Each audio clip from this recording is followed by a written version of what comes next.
Hello friends, welcome back to the channel. मैं सिंधु कौर सोनी आपका इस इंटरेस्टिंग वीडियो में स्वागत करता हूं। आज एक प्रॉब्लम के बारे में बात करें जो बहुत सारे मैनेजर्स फेस करते हैं। ठीक है, होता क्या है कि मैं एज ए मैनेजर प्रमोट हो गया हूं, बट मेरे अंडर में जो बंदा काम करने आया ना, मुझसे काफ़ी ज़्यादा सीनियर है। बहुत ही प्रैक्टिकल सिचुएशन है। होता क्या है, जब एक टैलेंट आता है, या फिर मैं यूँ कोई टैलेंट भी नहीं बोलूँगा, मान लो मैनेजर आप टैलेंट की वजह से प्रमोट होते हैं, ये मैं नहीं बोलूँगा कि जो मेडिकल रैप आपके अंडर में सीनियर है वो टैलेंटेड नहीं है। ठीक है, हो सकता है वो प्रमोशन ही ना लेना चाहते हो, प्रॉपर टैलेंटेड हो। दोनों सिनेरियो हो सकता है कि वो बहुत अच्छा टैलेंटेड होगा, नॉलेजफुल होगा, सब कुछ उसको आता होगा, बट वो प्रमोशन नहीं लेना चाहता। दूसरा कंडीशन क्या होगा, निकम्मा होगा, कामचोर होगा, नाप के तौल के बिल्कुल काम करता होगा, जिससे उसकी नौकरी चल रही है, नौकरी जा नहीं रही है। ठीक है, मतलब परफॉर्म नहीं कर रहा है। ये दो केस उसके अंदर हो सकते हैं। तीसरा केस ये भी हो सकता है कि वो बिल्कुल ही निकम्मा है। निकम्मा इन द सेंस काम नहीं करता है बिल्कुल से। ठीक है, निकम्मा को गलत वर्ड मत ले लीजिए, कहने का सेंस को समझिएगा आप, जो है कि वो बिल्कुल काम नहीं कर रहा है, जिसकी वजह से सेल बिल्कुल हैम्पर हो रही। पहले कभी अच्छा परफॉर्म किया करता था, अब जो है उसकी वजह से सेल बहुत हैम्पर हो रही है और एबीएम की परफॉर्मेंस बिल्कुल डाउन जा रही है। उसके ऊपर मैनेजर्स के भी डाउन जा रहे हैं। तो ऐसे कंडीशन में अगर आप एक मैनेजर हैं तो इस टाइप के जो पर्टिकुलर मेडिकल रैप्स होते हैं उनको आप हैंडल कैसे करेंगे। ठीक है, क्या क्या चीज़ें आप कर सकते हैं उसके ऊपर फ्रेंड बात करूंगा। यहाँ पे मैं 5-7 पॉइंट आपको बताऊंगा, क्योंकि मैंने अपनी लाइफ के अंदर अपने सीनियर मेडिकल रैप को, या मैं अभी जैसे अपर मैनेजमेंट में कहीं जाके काम करता हूँ तो बहुत सारी ट्रेनिंग में भी जाता हूँ तो वहाँ मुझे बहुत सीनियर लोग मिलते हैं।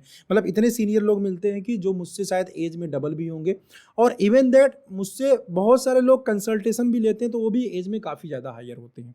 ठीक है, तो बहुत सारा एक्सपीरियंस है सीनियर लोगों को हैंडल करने का। बिकॉज ऑफ दैट रीजन मैं आपको ये सारे पॉइंट्स बता रहा हूँ। अगर आप इसको इंप्लीमेंट करते हैं, डेफिनेट सी बात है आपको वहाँ पे हेल्प मिलेगा। ठीक है, हाँ, इन सब चीज़ों को इंप्लीमेंट करने के बाद अगर उसके बाद भी कोई प्रॉब्लम एग्जिस्ट करती है, कमेंट करके पूछ सकते हैं। वन बाय वन चीज़ों को जानने की कोशिश करते हैं। सबसे पहले हम बात करते हैं खुद के प्रिपरेशन के ऊपर। जब देखिए किसी को आपको प्रूव करना है, किसी से काम करवाना है, ठीक है, तो सिंपल सी बात है, पहले आपको प्रिपेयर होना पड़ेगा। जैसे मुझे कोई चीज़, मैं ये वीडियो बना रहा हूँ तो भाई वीडियो बनाने से पहले मैंने यहाँ कुछ पॉइंट्स अपने लिख रखे हैं कि यार 5-7 पॉइंट मुझे ये बोलने हैं। ठीक है, मैंने यहाँ नोट डाउन किया है ताकि मैं कोई पॉइंट भूलने ना पाऊँ। तो इस पॉइंट को बनाने के लिए मैंने क्या किया, पहले सोचा, मैं बैठा, सोचा, लिखा, प्रिपेयर किया, देन मैं वीडियो बना के बता रहा हूँ। राइट, सिंपल सी बात है। सेम ऐसे ही आपको भी करना है। अगर से आपकी टीम में कोई ऐसा मेंबर है जो सीनियर है, नॉलेजफुल है, नॉलेजफुल है, दोनों कंडीशन हो सकती है, तो दोनों ही केस के अंदर पहले आपको अपने आप को प्रिपेयर करना है। कौन से पॉइंट्स पे प्रिपेयर करना है अपने आप को? एक तो उसके साथ कभी वर्किंग में झोल नहीं करना है, रेगुलर वर्किंग करना है, टाइम से वर्किंग स्टार्ट करना है। जब भी ज्वाइंट वर्किंग करने जा रहे हैं तो रेगुलर वर्किंग करना है, टाइम से वर्क स्टार्ट करना है। सुबह 9 बजे 10 बजे जो भी रिमाइंडर लगाना, कुछ भी करना, जो भी आप प्लान किए रहेंगे, जो भी उसकी प्लानिंग रहेगी, टाइम से वर्क स्टार्ट करना है। शाम को टाइम से कोशिश करके वर्क फिनिश करना है। चौथा, जब भी आपको काम करने जाना है उसका नोटिस एडवांस देना है। ऐसा नहीं है कि आप पहुंच गए, आज मुझे यहाँ कॉल कराओ, वहाँ कॉल कराओ, नहीं।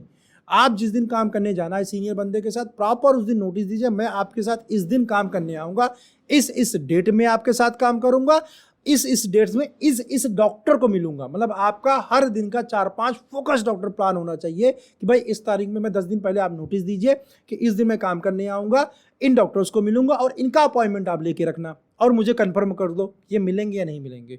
राइट, ये चीज़ बहुत क्लियर होनी चाहिए। होता क्या है कि हम मैनेजर पहुंच जाते हैं, जिस दिन काम करना होता है वहीं पहुंच जाते हैं। अब बोलते हैं इसको कॉल कराओ, उसको कॉल कराओ, क्योंकि मैंने उसको कॉल डिटेल देखा हुआ है, वो गड़बड़ मुझे लग रहा है, या मुझे उसको कॉल नहीं करता है, काम नहीं कर रहा, मुझे उससे काम करवाना है, तो मैं बोलूँगा यहाँ चलो, मैं वहाँ बोलूँगा, बोलेगा सर है ही नहीं, या कॉल ही नहीं होगी, या कोई और बहाना, 50 बहाने हैं। तो आप उस समय सिर्फ झगड़ सकते हैं, उससे लड़ सकते हैं, बट राइट बात नहीं बोल सकते, क्योंकि आप खुद राइट नहीं है, क्योंकि आपने खुद नोटिस नहीं दिया है कि आपको इस डॉक्टर को मिलना है पहले। तो बेटर यही है, सबसे पहले खुद को राइट करिए, खुद प्रॉपर वे में आइए और उसको नोटिस दीजिए, ताकि ये वाला प्रॉब्लम सॉर्ट आउट हो जाए। सेकंड है, know the company policy. Company policy मतलब कंपनी का वर्किंग करने का सिस्टम क्या है, कौन से कैंपेन रन हो रहे हैं, उसको कैसे करना है, उसका स्टैंडर्ड एसओपी क्या है, स्टैंडर्ड तरीका क्या है, स्टैंडर्ड ऑपरेटिंग प्रोसीजर क्या है। ठीक है, कितने रुपए का उसके अंदर बजट है, कैसे करना है। अगर उसके साथ आप जा रहे हो, क्योंकि अगर उसने जहाँ प्लान किया, पहले आप खुद जाके परफॉर्म करके दिखाइए कैसे क्या होता है। अगर नहीं दिखा रहे हैं तो उसको, अगर वो कर रहा है तो बहुत अच्छी बात है, नहीं तो उसको उस कैंपेन के बारे में पूछना है, सारे कैंपेन के बारे में पूछना है। मैं उस कैंपेन में एग्जाम्पल मैं एक दे रहा हूँ, बाकी जो भी कैंपेन या जो भी स्ट्रेटजी कंपनी की चल रही हो उससे आप अच्छे तरीके से अवेयर होने चाहिए। एंड यस, उसी के ऊपर आपको क्वेश्चन करना है, उसी के ऊपर आपको बात। तीसरा पॉइंट ये है कि आपको उसके साथ ओरल कम्युनिकेशन कम्युनिकेशन के बजाय रिटन कम्युनिकेशन ज़्यादा करना चाहिए। क्यों? क्योंकि ओरल कम्युनिकेशन का कोई वैल्यू नहीं होती। आप कुछ बोलोगे, वो कुछ बोलोगे, कल को बात सुन कर जाएगा। ठीक है, आप कुछ नहीं बोल सकते सिवाय गुस्सा होने के। सिवाय गुस्सा होने के आप कुछ भी नहीं कर सकते। तो उसके साथ क्या करेंगे? रिटन कम्युनिकेशन करेंगे, maximum to maximum written communication and repeat communication करेंगे। आप ईमेल भेजिए, आप व्हाट्सएप भेजिए, ईमेल भेजिए, व्हाट्सएप भेजिए। किसी भी काम के लिए आपने ईमेल भेजा, वही चीज़ व्हाट्सएप के अंदर भेज दिया, उसने नहीं किया, फिर से भेजा, फिर से भेजा, फिर से भेजा। क्योंकि देखिए, जब आप सीनियर मैनेजर की तरह काम करते हैं या मैनेजर की तरह काम करते हैं, तो कोई पर्टिकुलर मेडिकल रिप्रेजेंटेटिव अगर मिस्टेक कर रहा है एंड उसको आप वार्न नहीं कर रहे हैं, उसको आप बता नहीं रहे हैं, बताने का मतलब ये था फ़ोन से। फ़ोन की कोई वैल्यू नहीं होती भाई, फ़ोन से कुछ नहीं होता है। ठीक है, जब कंपनी का प्रेजेंटेशन होगा, कंपनी का रिव्यू होगा एंड एज ए मैनेजर आप काम कर रहे हो, आपसे क्वेश्चन पूछा जाएगा ना, तो आपको वहीं पे फ़ोन के बोला जाएगा। आपने बोला कि सर मैंने फ़ोन से बात करने की कोशिश की, कई बार मैंने इनको ये चीज़ सही करने की बात किया, मैंने इनको बोला था ये करो, मैंने इनको बोला था, ये सबको एक काउंटिंग नहीं होगा और वहीं आपकी वाट लगा दी जाएगी। या फिर ज़्यादा सिचुएशन खराब हुआ फ्रेंड, तो आपकी जॉब चली जाएगी। राइट, आपकी जॉब पहले चली जाएगी और जो बंदा गड़बड़ कर रहा है ना, उसकी जॉब बाद में जाएगी।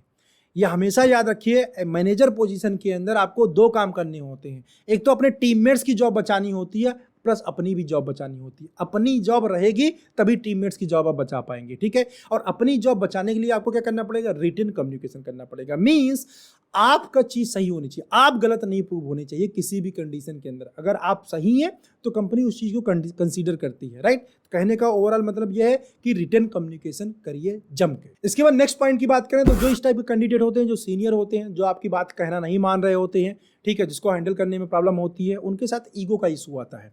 ठीक है, वो आपकी बात नहीं माने क्योंकि ईगो का प्रॉब्लम है, उनको बहुत ज़्यादा नॉलेज है, वो बहुत ज़्यादा सीनियर है, अपनी टेरिटरी के बारे में जानते हैं। तो उस कंडीशन के अंदर आपको अपने नॉलेज को भी अपग्रेड करना पड़ेगा। एंड डॉक्टर चैम्बर के अंदर जब जा रहे हैं तो आप डिटेलिंग बहुत अच्छे से करिए। ठीक है, डिटेलिंग अच्छे से करिए। सेम चीज़ अपने मेडिकल रैप से, जो सीनियर मेडिकल रैप है, उससे बात करिए, उससे डिटेलिंग कराइए कि आपने देखो, आपने डिटेल किया तो ये पॉइंट नहीं बोला, आपको ये पॉइंट हाईलाइट करना चाहिए। अब ये जो बात आप बोल रहे होंगे, बता रहे होंगे, आपको इसको सिंपल वे में बताना है, कंफर्ट वे में बताना है, ताकि उसको का ईगो जो है वो हर्ट नहीं होना चाहिए। ठीक है, आपका पर्पज ईगो हर्ट करना नहीं है, आपका पर्पज है अपना काम निकालना है। आपको पोलाइट रह के उससे अपना काम रखना निकालना है, प्यार से बात करके अपना काम निकालना है। वो भी सीनियर बंदा है, हो सकता है उसका कोई ईगो हो। ठीक है, तो आपको अपने आप को सुपीरियर शो करना पड़ेगा। देखिए, सिंपल सी बात है, आप मेरी रिस्पेक्ट तभी करेंगे जब मैं आपको नॉलेजफुल इन्फॉर्मेशन दूंगा। अगर मैं नॉलेजफुल इन्फॉर्मेशन नहीं दूंगा तो आप मेरी रिस्पेक्ट नहीं करेंगे, ये रूल है। तो वैसे ही जब आप एज ए एरिया मैनेजर काम करने जा रहे हैं तो आपका नॉलेज के अंदर बहुत अच्छा, आपका नॉलेज बहुत अच्छा होना चाहिए, इसलिए आपका मेडिकल रैप रिस्पेक्ट करेगा, चाहे वो सीनियर हो चाहे आपसे जूनियर हो, दोनों कंडीशन के अंदर। या फिर आपके मैनेजरियल स्किल सेट बहुत अच्छे हो, टारगेट अचीव करने का जुगाड़ बहुत आपको आते हो, तब आपका बंदा आपका रिस्पेक्ट करेगा। मतलब आपको अपनी सुपीरियरिटी प्रूव करना पड़ेगा अपने सबऑर्डिनेट्स के अंदर में, तभी वो आपकी रेस्पेक्ट करेगा, अदरवाइज वो रेस्पेक्ट नहीं करेगा किसी भी कंडीशन के अंदर। क्योंकि रेस्पेक्ट फ्रेंड एक ऐसी चीज़ है ना जिसको छीना नहीं जा सकता, जिसको जबरदस्ती कराया नहीं जा सकता। उसके लिए क्या करना पड़ता है? खुद ही अपने आप को इस तरह से रेक्टिफाई करना पड़ता है कि अगला जो बंदा है ना, खुद ही जो है आपका सरमोसरमी बस ही आपका रेस्पेक्ट कर ले। ठीक है, आपके नॉलेज की वजह से आपका रेस्पेक्ट कर ले, या आप बोलो आपका रेस्पेक्ट करने के लिए बाउंड हो जाए। पहले तो आपको रेस्पेक्ट ना करता, लेकिन ओवर द पीरियड जैसे जैसे आपको जानने लगे, आपके नॉलेज को जानने लगे, आपके कम्युनिकेशन को जानने लगे, आपके पावर को जानने लगे। पावर कैसे जानेगा? जब उसके छोटे छोटे फंसे हुए काम आप करवाएंगे। ठीक है, उसके प्रॉब्लम को रिजॉल्व करेंगे। तो इस तरीके से चीज़ों को आप कर सकते हैं। इसके अलावा आपका नेचर जो होना चाहिए वो हेल्पिंग होना चाहिए। उसको इंसेंटिव कम अर्न कर रहा है, ज़्यादा अर्न करा दो। कैसे अर्न कराएंगे? कैलकुलेशंस की वजह से। कई बार बहुत सारे सीनियर मेडिकल रैप में माइंडसेट बना होता है, इंसेंटिव अर्न नहीं करेंगे, 90% ही टारगेट करेंगे। ज़्यादा करेंगे तो अगले साल टारगेट बढ़ जाएगा, हम अचीव नहीं करेंगे, अगले साल नौकरी कोई गारंटी नहीं है। लेकिन बहुत सारे मेडिकल रैप की क्या माइंडसेट बना होता है? टारगेट मत करो, ज़्यादा टारगेट मत करो। टारगेट करोगे तो अगले साल इंसेंटिव, अगले साल टारगेट बढ़ जाएगा, फिर कर नहीं पाओगे, नौकरी चली जाएगी। अरे इस साल नहीं करोगे तो इस साल की क्या गारंटी है कि नौकरी चलेगी? इस साल की भी कोई गारंटी नहीं है। गारंटी जॉब की नहीं होती है। जब तक पैसा कमाने का मौका मिल रहा है ना, कमा लो या कमवा दो। तो जब तक उसके पास पैसा कमाने का मौका है, कमवाओ। ठीक है, प्लस इसके बाद नेक्स्ट पॉइंट है माइंड सेट को अंडरस्टैंड करना। ये सबसे इंपॉर्टेंट पॉइंट है। जितने भी पॉइंट मैंने आपको बताया ना, उसमें सबसे इंपॉर्टेंट पॉइंट है understand the mind set of your subordinates. जब तक अपने कॉलीग्स का माइंडसेट नहीं समझ पाएंगे ना, वो क्या है, कैसे वर्क करता है, क्या उसकी थॉट प्रोसेस है, तब तक कभी भी आप जो है उसको डील नहीं कर पाएंगे। क्योंकि आप वो बात बोल ही नहीं पाएंगे जो उसको अच्छा लगता है। आपको बात ही वही बोलना है जो उसको अच्छा लगता है, लेकिन काम अपना कराना है। राइट, तो इन चीज़ों को, छोटी छोटी चीज़ों को ध्यान देना है। कस्टमर कन्वर्जन में हेल्प कर दीजिए। उसने कभी CME वगैरह नहीं किया, CME करवा दीजिए। RTM नहीं किया, कभी RTM करवा दीजिए।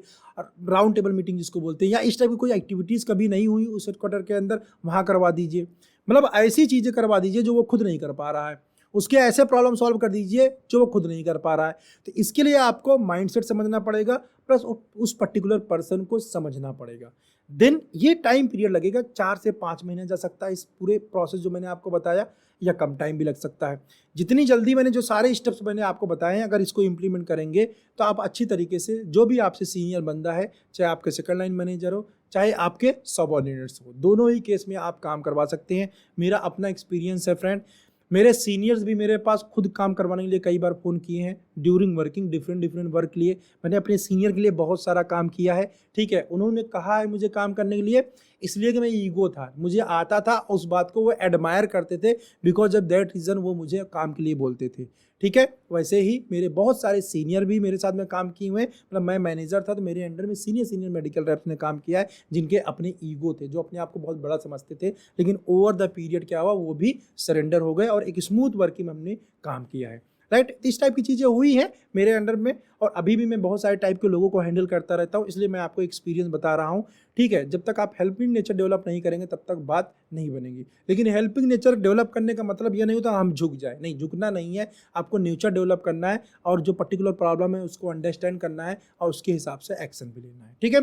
आई होप आपको ये वीडियो अच्छा लगा होगा, समझ में आया होगा। कोई डाउट है, कोई और चीज़ मुझसे छूट गई हो सकता है बताने में, सारे पॉइंट मैंने शायद कवर कर दिए हैं, ठीक है। तो अगर फिर भी आपकी प्रॉब्लम इसमें रिजॉल्व ना हो रही है, कुछ और प्रॉब्लम हो, तो आप मुझे शेयर कर सकते हैं कमेंट बॉक्स के अंदर, या फिर मेरा जो अभी इंस्टाग्राम का हैंडल है फार्मा जॉबर्स के नाम से, वहाँ पर्सनल चैट करके मुझसे आप पूछ सकते हैं। फार्मा जॉबर्स को आप फॉलो करिए, वहाँ पे पर्सनल चैट करिए, वॉइस के थ्रू या टाइपिंग के थ्रू, और मुझसे आप इंटरेक्ट कर सकते हैं, अपनी सारी क्वेरीज को पूछ सकते हैं, रिजॉल्व कर सकते हैं। चैनल पे नए हैं सब्सक्राइब कर लीजिए, क्योंकि ऐसी इन्फॉर्मेटिव वीडियोस मैं आप लोगों को लेके आता रहता हूँ, और बेल आइकन को हिट कर दीजिए ताकि सारे नोटिफिकेशन वीडियोस के आपको मिलते रहें। मिलता हूँ नेक्स्ट वीडियो में, बाय।